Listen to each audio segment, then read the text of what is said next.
അല്ലെങ്കിൽ തന്നെ എങ്ങനെയൊക്കെ ഊരാക്കുടുക്കുകൾ ഉണ്ടാക്കാന്നാ ഇവിടെയുള്ളവരുടെ ചിന്ത.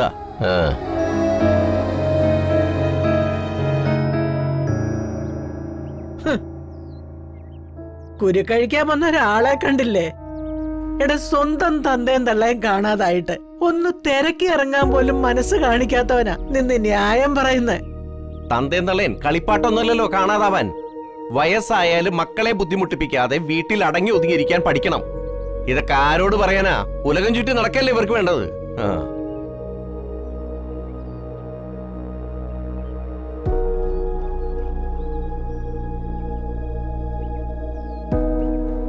അച്ഛാ, വന്ദന ചോദിച്ചു തന്നെ എനിക്കറിയാനുള്ളത്. അച്ഛൻ ആനന്ദാശ്രമത്തിൽ പോകുന്നു പറഞ്ഞിട്ട് എന്താ അവിടെ പോകാറുന്നത്? പറയുന്നത് പോലെ ചെയ്ത് ശീലമില്ലല്ലോ മോനെ. അത് പിന്നെ റെയിൽവേ ട്രാക്കിൽ ഡെഡ് ബോഡി തിരിച്ചറിയാൻ പോയപ്പോൾ പാവം വന്ദനയാകെ തളർന്നുപോയി.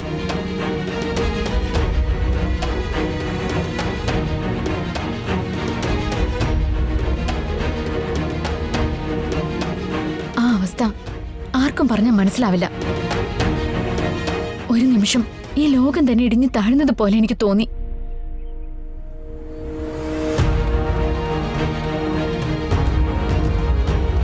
അല്ലച്ച, എനിക്ക് മനസ്സിലാവാത്തത് അതല്ല.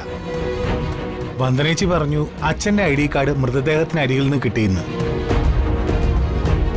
അത് പറയാം.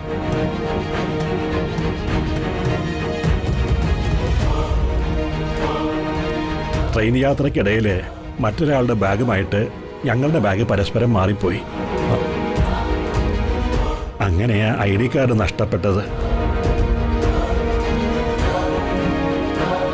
അപ്പോ മരിച്ചത് അവരായിരിക്കുമല്ലേ? അതെ, അതിനാണ് സാധ്യത. എന്തായാലും അച്ഛനും അമ്മയും കാണിച്ചത് ഒട്ടും ശരിയായില്ല. ഞങ്ങളൊക്കെ എന്തുമാത്രം വിഷമിച്ചു എന്നറിയോ? പാവം ദിയമോള് സങ്കടപ്പെട്ട് കരഞ്ഞോണ്ട് നടക്കുകയായിരുന്നു ഇവിടെ.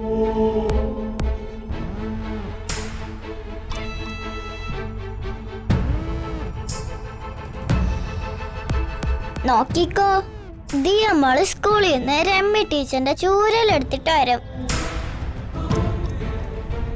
ഇനി പറയാതെ പോയാ അച്ഛന്റെയും അച്ഛമ്മേരെയും ചന്തി അടിച്ചു പൊട്ടിക്കും.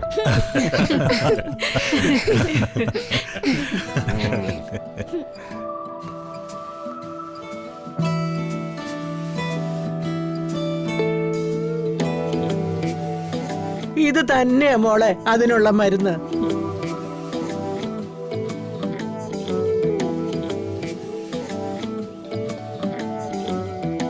ഞങ്ങള് കാരണം എല്ലാരും സങ്കടപ്പെട്ടതിൽ ക്ഷമ ചോദിക്കുന്നു.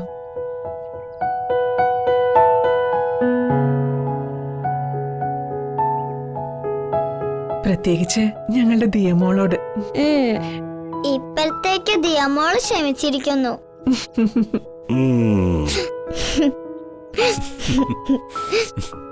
മാനത്തെ കൊട്ടാരം